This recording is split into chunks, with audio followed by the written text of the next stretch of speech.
జై శ్రీమన్నారాయణ శ్రీమతే రామానుజాయ నమ. మా ఆచార్యులు శ్రీ శ్రీ శ్రీ త్రిదండి చిన్న శ్రీమన్నారాయణ రామానుజ జీయరు స్వామి వారి అనుగ్రహ భూషణంతో దివ్యక్షేత్ర దర్శనానికి వేంచేయటం జరిగింది. అందులో 74వ దివ్యక్షేత్రాన్ని గురించి వైభవం తెలుసుకునే ప్రయత్నం చేద్దాము. అలాగే చక్కగా సందర్శనం కూడా గావించుకుందాము. తుండీరమండలస్థావై దివ్యదేశాః శ్రియపతే వర్ణ్యంతే యతిరాజాంగ్రీ పంకజాశ్రయ వైభవాత్.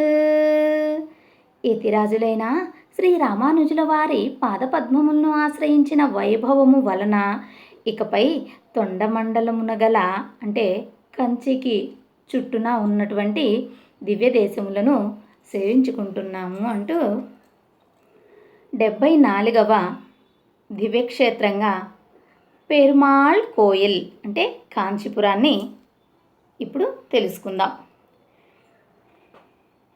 శ్రీకాంచీ నగరే తు హస్తిగిరితాఖ్యేహి సత్యవ్రత క్షేత్రం వేగవతి సరస్తటఘతే నంతాబ్జినీ శోభితే యుక్తే శేషవరాహ పద్మకుశక బ్రహ్మ్యాఖ్యతీర్థైః సదా సంప్రాప్యద్భుతపుణ్యకోటినిలయం పత్నీం పెరుందేవికాం.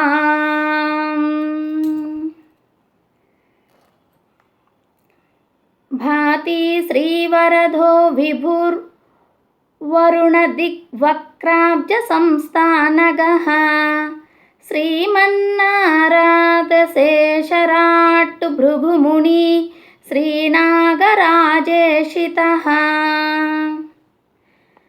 ఇక్కడ పెరుమాళ్ళు వరదరాజస్వామి వారు, అమ్మవారు పెరుందేవి తాయారు వేగవతి నదికి ఉత్తరాన అనంత పుష్కరిణి తీరంలో హస్తిగిరిపై పుణ్యకోటి విమానంలో పశ్చిమ ముఖంగా అంటే పడమర ముఖంగా నిన్రామ్ తిరుక్కోలం అంటే నిల్చున్న సేవలో దర్శనమిస్తున్నారు పెరుమాళ్ళు. సత్యవ్రత క్షేత్రంగా ప్రసిద్ధమైన ఈ దివ్యక్షేత్రంలో శేష వరాహ పద్మకుశ బ్రహ్మతీర్థాలు ఉన్నాయి. ఆదిశేష భృగు గజేంద్రులకు ప్రత్యక్షం. అచ్చటనే హస్తిగిరిపై అజగియ సింగర్ వేంచేసి ఉన్నారు. హరిద్రాదేవి తాయారు సుఖ విమానము తూర్పు ముఖము కూర్చున్న సేవ. బృహస్పతికి ప్రత్యక్షము. పూదత్తాళ్వారు తిరుమంగయ్యాళ్వారు గారు మంగళాశాసనం చేసినటువంటి క్షేత్రం. తమిళనాట ప్రసిద్ధమైన నగరాలలో కాంచీపురం ఒకటి. చెన్నై నగరానికి నైరుతిగా ఒక 70 కిలోమీటర్ల దూరంలో వేంచేసి ఉంది. అయోధ్య మధురా మాయా కాశీ కాంచీ అవంతిక పురీ ద్వారవతి చైవ సప్తైతే మోక్షదాయకాః అని భారతదేశంలో ముక్తిప్రద క్షేత్రాలుగా కీర్తింపబడే వాటిలో కాంచీపురం ఒకటి. తక్కినవి అయోధ్య, మధుర, మాయా అంటే హరిద్వారు, కాశీ, అవంతిక అంటే ఉజ్జయిని, ఇలా ద్వారకా నగరాలు. శ్రీ వైష్ణవ సాంప్రదాయంలో అత్యంత ప్రాధాన్యత గల 4 క్షేత్రాలు కోయిల్ అనబడే శ్రీరంగం, తిరుమల అనబడేటటువంటి తిరుమల క్షేత్రం, పెరుమాళ్ కోయిల్ అని పిలువబడే కాంచీపురము, తిరునారాయణపురంగా ప్రసిద్ధి చెందినటువంటి మేల్కోటై. కృతయుగంలో చతుర్ముఖ బ్రహ్మ, త్రైతాయుగంలో గజేంద్రుడు, ద్వాపరయుగంలో బృహస్పతి, కలియుగంలో ఆదిశేషుడు అర్చించిన మహాపుణ్యక్షేత్రము ఈ కాంచీపుర క్షేత్రం. ఆళ్వార్లు ఈ క్షేత్రాన్ని అత్తియూర్ అని పిలుస్తారు. ఉళకమేత్తుం ఆజుయాన్ అత్తియూరాన్ వరం తరుం మామణి వన్నన్. లోకులందరి చేతను కీర్తింపబడి వాడును, చక్రహస్తుడును, వరప్రదుడును, కాంచీపురవాసుడును అగు నీలవర్ణుడు అని ఆళ్వార్లచే కీర్తింపబడినవాడు మన వరదరాజస్వామి. వేగవతి నదికి ఉత్తర భాగాన పుణ్యకోటి విమానంలో సర్వప్రాణికోటికి వరప్రదుడైన వరదరాజస్వామి స్వయంగా వేంచేసి ఈనాటికి భక్తులకు దర్శనమిస్తున్నాడు అని మనకు పెద్దలు పురాణాలు చక్కగా ప్రస్తుతిస్తూ ఉన్నాయి. శ్రీరంగం భోగమండపం, తిరుమల పుష్పమండపం, తిరునారాయణపురం జ్ఞానమండపం, కాంచీపురము త్యాగ మండపంగా ప్రసిద్ధి చెందింది. యామునాచార్యుల వారి ఆదేశానుసారం వారి శిష్యులు తిరువరంగ పెరుమాళ్ అరయర్ అనే తిరుక్కచి నంబివారి పురుషకారంతో వరదరాజస్వామి వారిని ప్రార్థించి శ్రీరామానుజుల వారిని శ్రీరంగం తీసుకొని పోయారు. తమకు కైంకర్యం చేసేవారిని త్యాగం చేసిన శ్రీరంగానికి పంపిన కారణాన ఈ క్షేత్రానికి త్యాగమండపము అనేటటువంటి నామం సంతరించుకుంది. ఈ సంఘటన జరిగిన ప్రదేశమునకు కచ్చిక్కువాయ్ కొడుత్తాన్ మండపం అనేటటువంటి దివ్య తిరునామం కూడా ఉన్నది. విశిష్టాద్వైత సంప్రదాయ ప్రవర్తకులైన శ్రీరామానుజుల వారు తమ బాల్యాన్నంతా ఈ కాంచీపురంలోనే గడిపారు. అంతేకాక ఇక్కడ వేంచేసి ఉన్న వరదరాజస్వామి వారికి నిత్య తీర్థ కైంకర్యం కూడా నిర్వహించేవారు. ఈ వరదరాజస్వామియే ఈ రామానుజుల వారిని దర్శన ప్రవర్తకులు అయ్యేటట్లుగా అనుగ్రహించారు. ఆలవందార్లు అంటే యామునాచార్యుల వారు ఈ క్షేత్రానికి వేంచేసి భగవద్ రామానుజులను ఆముదల్వన్ అని కటాక్షించారు. ఈ ప్రదేశానికి యమునై తురైవర్ తిరుముత్తం అని భోగ్యమైన పేరు కూడా ఉన్నది. ఆలవందారులు వేంచేసిన ప్రదేశానికి కరుమాణిక్కత్త సోపానం అనేటటువంటి నామం ఉన్నది. శ్రీరంగంలో శ్రీరంగనాథస్వామికి అంతరంగిక భక్తులు తిరుప్పాన ఆల్వార్లు, తిరుమలై శ్రీనివాసునికి అంతరంగికులు కురుంబరుత్త నంబి, కంచి వరదరాజస్వామి వారికి అంతరంగిక భక్తులు తిరుక్కచి నంబి. ఈ తిరుక్కచి నంబి గారు వరదరాజస్వామి వారికి ఆలవట్ట కైంకర్యం నిర్వహించేవారు, అంటే చామర కైంకర్యాన్ని చేసేవారు. భగవద్ రామానుజుల వారి కోరికపై తిరుక్కచి నంబిగారు వరదరాజస్వామిని ప్రార్థించి వారి వలన తాము వినిన 6 వార్తలను ఎంబెరుమానార్లకు తెలియచేశారు. అహమేవ పరం తత్వం దర్శనం భేదమేవ చ ఉపాయేషు ప్రపత్తి స్యాత్ అంతిమ స్మృతి వర్జనం దేహవాసానే మోక్షం చ పూర్ణాచార్యం సమాశ్రయః అంటూ 6 ప్రశ్నలకు సమాధానాన్ని చక్కగా కృప చేశారు వరదరాజ పెరుమాళ్ళు. ఆ భగవద్ రామానుజుల యొక్క సందేహానుసారంగా తిరుక్కచి నంబివారికి. నేనే పరమాత్మను అన్నాడు శ్రీమన్నారాయణుడు. ఇంకొకటి జీవేశ్వర భేదమే సిద్ధాంతము అన్నాడు. పరమాత్మ జీవాత్మ వేరువేరు అని కృప చేశారు. 3వ ప్రశ్నకు ప్రపత్తియే ఉపాయము అంటూ ప్రపత్తిని కృప చేశారు. 4వ ప్రశ్నకు ప్రపన్నునకు అంతిమ స్మృతి అవసరం లేదు. అది ప్రపన్నులకు చివర ఈ దేహాన్ని విడిచే సమయంలో స్మృతి చెయ్యలేకపోయినా పర్వాలేదు అంటూ అంతిమ స్మృతి అవసరం లేదు అని చెప్పారు. తర్వాత శరీరావసానమందే మోక్షము అంటూ కృప చేశారు. భగవద్ రామానుజుల వారిని మహాపూర్ణులను అంటే పెరియ నంబి గారిని ఆచార్యులుగా స్వీకరించు అంటూ ఈ 6 ప్రశ్నలకు భోగ్యంగా సమాధానాలను కృప చేశారు కంచి వరదరాజ పెరుమాళ్ళు. ఒకప్పుడు ఈ ప్రాంతమంతా అత్తి చెట్లతో అంటే మేడి చెట్లతో ఉండేదట. ఆ కారణాన దీనికి అత్తియూర్ అని పేరు వచ్చిందంటారు కొందరు. హస్తి అనే పదం తమిళంలో అత్తిగా వ్యవహరింపబడుతుంది. హస్తిగిరి మీద స్వామి ఉండటం చేత దీనికి అత్తియూర్ అనే పేరు వచ్చిందని కూడా తెలియజేస్తూ ఉంటారు. పూర్వం ఒకానొకప్పుడు విధాతకు శ్రీహరిని దర్శించాలనే కోరిక కలిగింది. విధాత అంటే ఎవరండి? బ్రహ్మగారు నాన్ముగన్. ఆ దివ్యమంగళమూర్తిని దర్శించటానికి తపస్సు చేయడం ప్రారంభించాడు. కొంతకాలానికి ఆ తపస్సు ఫలించి శ్రీహరి జల రూపాన ప్రత్యక్షం గావించారు. అలా ప్రత్యక్షమైనటువంటి స్థలమే ఇప్పుడు పుష్కర క్షేత్రం.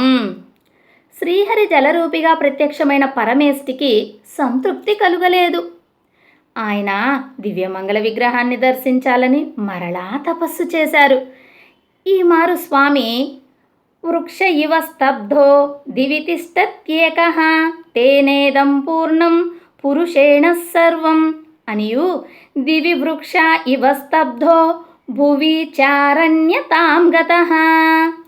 ద్యులోకంలో వృక్షంగా ఉన్నవాడు భూమి యందు అరణ్య రూపిగా అవతరించాడు అన్నట్లు అరణ్య రూపంలో దర్శనమిచ్చారు ఈసారి పెరుమాళ్ళు. ఆ అరణ్యమే ఈనాటి నైమిసారణ్యం. అయినా బ్రహ్మగారికి సంతృప్తి కలగలేదు. మరలా తపస్సును ఆరంభించారు. అంతలో అశరీరవాణి చతుర్ముఖ 100 అశ్వమేధ యాగాలు చేస్తే శ్రీహరి దర్శనం లభిస్తుంది అని పలికింది. సరేనని చతుర్ముఖుడు ఇక్కడ అంటే ఈనాటి కాంచీపురంలో యాగం చేయటం ప్రారంభించాడు. ఇక్కడ చేసిన పుణ్యకార్యము ఏదైనను 100 ఫలితాన్ని ఇస్తుంది కనుక ఇక్కడ ఒక్క అశ్వమేధం చేస్తే 100 అశ్వమేధాల ఫలం లభిస్తుంది కనుక త్వరలోనే శ్రీహరి సాక్షాత్కారం కలుగుతుంది అంటూ యాగాన్ని ప్రారంభించాడు చతుర్ముఖుడు నాన్ముగన్. ఆయన ప్రయత్నం ఫలించి యజ్ఞకుండం నుంచి స్వామి ఆవిర్భవించాడు. ఆనాటి రూపాన్ని పెద్దలు చక్కగా కీర్తిస్తూ ఉన్నారు. వపాపరమల్లుల్లాస వాసితాధర పల్లవం ముఖం వరదరాజస్య ముగ్ధస్మితాముపాస్మహే. ఇలా ప్రత్యక్షమైన మూర్తి వరదరాజస్వామి వారిని ఉత్సవమూర్తులుగా ఉంచి విశ్వకర్మ చేత మూలమూర్తిని చేయించాడు నాన్ముగన్. విశ్వకర్మధారుతో అంటే కొయ్యతో వరదరాజుల మూలమూర్తిని చేసి దానికి వెండి తొడుగును వేశారు. ఆ మూర్తి చిరకాలం ఆరాధనలో ఉంటే ఏమవుతుందో అని నాన్ముగన్ ఆ విగ్రహాన్ని అక్కడ ఉండే అనంత పుష్కరంలో దాచి శిలతో మరో విగ్రహాన్ని చేయించి హస్తిగిరిపై ప్రతిష్ఠించాడు. ఆ సుందరతర మూర్తినే ఈనాడు మనం దర్శించుకుంటున్నాము భోగ్యంగా. అనంత సరస్సుల్లోని మూర్తిని 40 సంవత్సరాలకు ఒకసారి పైకి తీసి వసంత మండపంలో భక్తులు దర్శించటానికి వీలుగా ఉంచుతారు. ఇలా 40 రోజులు గడిచాక తిరిగి మళ్ళీ పుష్కరిణిలోనే దాచేవారు. ముసలి బారిన పడిన గజేంద్రుడు ఆనాడు జగన్మూలమా అని ఆక్రోశిస్తే పరుగెత్తి వచ్చి మకరిని సంహరించి, మకరి అంటే ముసలిని సంహరించి గజేంద్రుణ్ణి రక్షించింది ఈ కాంచీపురంలోనే.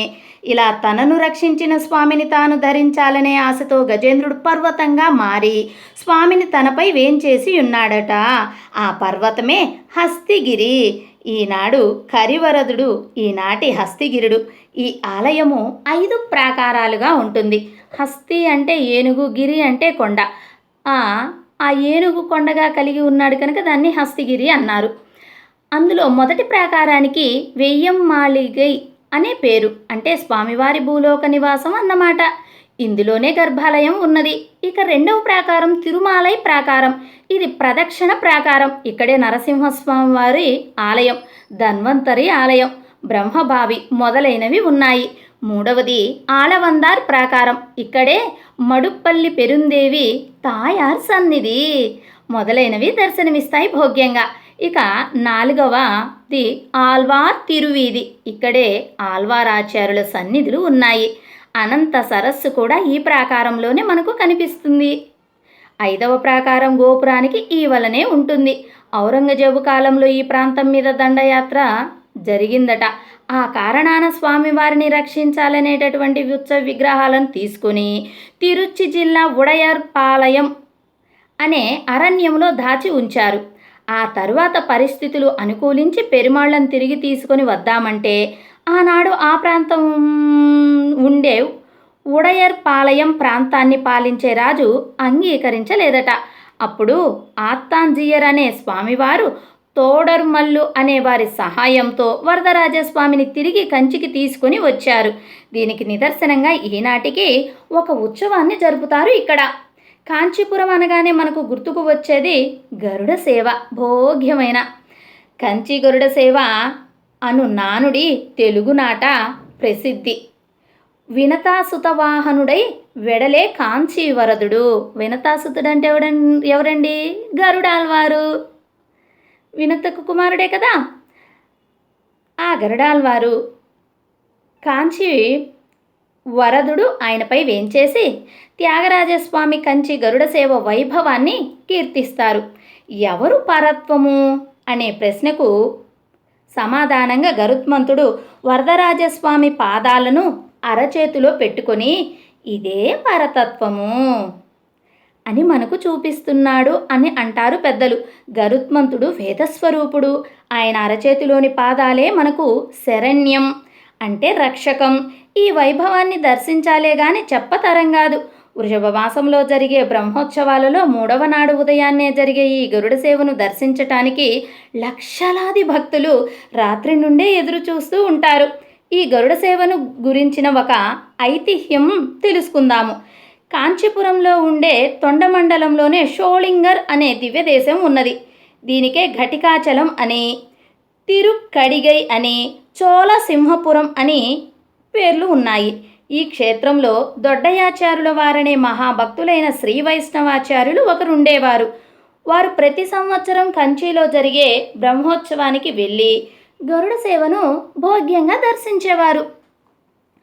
ప్రత్యూష కాలంలో ప్రసన్న వదనంతో తనను దర్శింపవచ్చి తలపై చేతులు జోడించి నిలిచిన ఆ బాల గోపాలాన్ని ఆనంద సాగరంలో ఓలలాడిస్తూ గరుడ వాహనాన్ని అధిష్ఠించి గోపురద్వారంలో నిలిచిన వరదరాజులను దర్శించి తన్మయత్వం చెందుతూ ఉండేవాడు. ఇలా కొంతకాలం గడిచింది. దొడ్డయాచార్యుల వారికి వయస్సు మీద పడింది. నడక సాగటం లేదు. చూపు మందగించింది. ఆ కారణాన వారు 1 సంవత్సరం గరుడ సేవకు కంచికి వెళ్ళలేకపోయానే, కానీ అయ్యో గరుడ సేవను సేవింపలేకపోయానే అనే బాధ వారిని విడిచిపెట్టలేదు. వెళ్ళలేకపోయినా కంచికి అభిముఖంగా నిలిచి నమస్కరిస్తే చాలునని భావించి అక్కడ షోళింగరులో ఉండే తక్కాంకోలం అనే పుష్కరిణి సమీపంలో నిలిచి గరుడ సేవను మననం చేసుకోసాగారు. అంతేకాదు, అక్కడ నుంచే కంచి గరుడ సేవ తమకు కనపడుతుందేమోనని ఆశతో కళ్ళు చికిలించి చూడసాగాడు. వారికి తనపై గల ప్రేమకు పరవశించిపోయాడు వరదరాజ పెరుమాళ్ళు. తనకు పట్టిన గొడుగులను పక్కకు తొలగించమని అర్చకులకు ఆజ్ఞాపించి అక్కడి నుండే దొడ్డయాచార్యుల వారికి దర్శనమిచ్చాడు. నేటికి ఈ ఉత్సవ దినాన గోపురద్వారంలో గొడుగులు పక్కకు తొలగించటము ఆనవాయితీగా చేస్తూనే ఉన్నారు.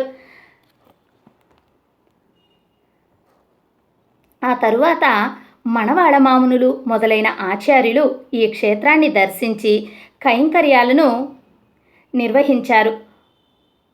మనవాడ మామునులు ఈ సన్నిధిని సేవించిన క్రమం కూడా చక్కగా తెలుసుకుందాం. శోభాయుక్తమైన పెద్దర గోపురద్వారమును బలిపీఠమునకు ముందున్న అనంత పుష్కరిణి, గోపికారమణుడైన శ్రీకృష్ణుని సన్నిధిని, వరాహస్వామిని, పెరియాళ్వార్లను, నమ్మాళ్వార్లను, తిరుమంగయ్య ఆళ్వార్లను, తిరుమజిషై ఆళ్వార్లను, పెరియనంబిగారిని అంటే మహాపూర్ణులను, ఉడయవరులను, ముదలాళ్వార్లను, ద్వారపాలకులను, తిరుమంజన మండపమును, పెరుందేవి తాయార్లను, సుదర్శన ఆళ్వార్లను, తిరువనందాల్వాన్ను, చక్రవర్తి తిరుమకనారును, కరుమాణిక్య వరదులను, తిరుమడపల్లిని, గరుడ ఆల్వార్లను, నృసింహస్వామిని, సేన మొదలయార్లను, హస్తిగిరిని, ఆపై పుణ్యకోటి విమానమును, ఆ పుణ్యకోటి విమాన మధ్యమున భూదేవు శ్రీభూదేవులతో వేంచేసి ఉన్న శ్రీయప్పతి అయిన వరదరాజస్వామిని సేవించుచున్నాను అంటూ భోగ్యంగా కృప చేశారు. ఆననముగానున్న కమలమునందు శ్రీపాదములను ఉంచినవాడును, శ్రీయప్పతియు గొప్ప మణిభూషణముల చేత ప్రకాశించుచున్న తిరుమేని కలవాడును, అభయహస్తము, గద, సుదర్శనము, వామనహస్తమున కమలమును ధరించినవాడును, హస్తిగిరికి శిరోభూషణమైన వాడును అగు వరదరాజస్వామిని మనస్సున ధ్యానించుచున్నాను. ఈ క్షేత్రమున వేంచేసి ఉన్న తాయార్లకు పెరుందేవి తాయారు అంటే మహాదేవి అని పేరు. వీనిని గూర్చి మన పెద్దలు ప్రతినిత్యము ఇట్లు అనుసంధిస్తూ ఉంటారు. ఆకారత్రయ సంపన్నాం అరవింద నివాసినీం అశేష జగదీశత్రీం వందే వరద వల్లభాం. అనన్యార్హ శేషత్వ, అనన్య శరణత్వ, అనన్య భోగ్యత్వములనడి ఆకారత్రయ సంపన్నురాలై పద్మవాసిని అయి సమస్త లోకములకు స్వామిని అయిన వరదరాజస్వామి వారి దేవేరియగు పెరుందేవి తాయార్లను సేవించుచున్నాను అంటూ కవితార్కిక సింహులైన వేదాంత దేశికుల అవతార స్థలము కూడా ఈ కాంచీపురమే.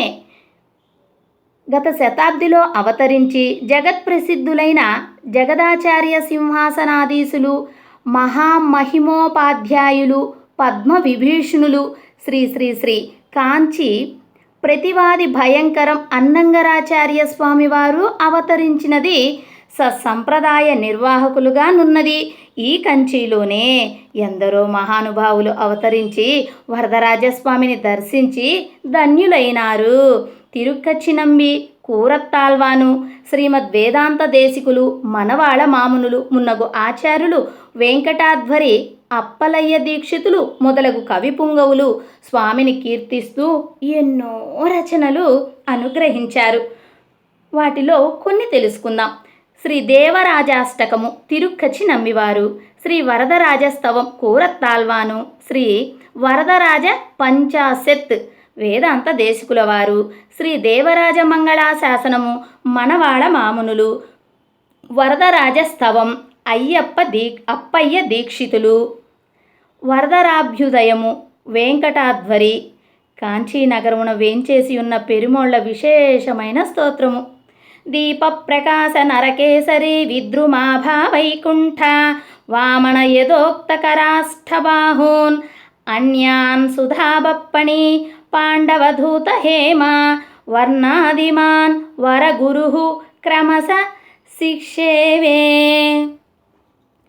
తిరుత్తన్గా అంటే దీప ప్రకాశర్, వెళుక్కై, అళగియ సింగర్, పవళవన్నర్, వైకుంఠనాథర్ కోయిల్, వైకుంఠనాథర్, ఊరగం, ఉలగలంద పెరుమొళ్ళు అంటే వామనావతారం, తిరువెక్క ఎదోక్తకారి, అష్టభుజం ఆదికేశవర్, నీలాతింగల్ తుండత్తాన్, నీరగం అనగా నీరగత్తాన్, పాడగం పాండవదూతర్. ఒకనాడు ప్రపంచ ప్రఖ్యాతిగాంచిన గురుకులాలతో, విద్యాలయాలతో, ఆలయాలతో విలసిల్లే నేటికి తన వైభవాన్ని ప్రపంచానికి చాటి చెప్పే ఈ క్షేత్ర వైభవాన్ని పూదత్తాల్వారు ఈ విధంగా కీర్తిస్తూ ఉన్నారు. చక్కగా గరుత్మంతుణ్ణి నడిపించువాడు, మహామనులను తలపై ధరించిన ఆదిశేషునిపై పవళించినవాడు, త్రైతాగ్నులను వివరించే వేదము చేత పరతత్వముగా ప్రతిపాదింపబడినవాడు, సముద్రము నుండి పుట్టిన విషమును ఆరగించిన రుద్రునకు సైతము స్వామి అయినవాడు, మనకు పరమోపకారుడు అయినా సర్వేశ్వరుడు హస్తిగిరిపై దర్శనమును అనుగ్రహిస్తున్నాడు అంటూ పరత్వద్యోతికమైన గరుడ వాహనమును కలిగియుండుట, శేషశయనమును పవలించుట, వేదము చేత ప్రతిపాదించబడుట, రుద్రాదులకు నాయకుడుగా నుండుట మున్నగు విషయములను వివరిస్తూ అనుగ్రహించారు భోగ్యంగా ఈ పాసురాలను. ఉత్సవాలు వచ్చేసి వృషభ మాసంలో బ్రహ్మోత్సవము, వృషభం విశాఖ గరుడ సేవ, అన్ని ఉత్సవములు వైభవంగా జరుగుతూ ఉంటాయి ఇక్కడ భోగ్యంగా.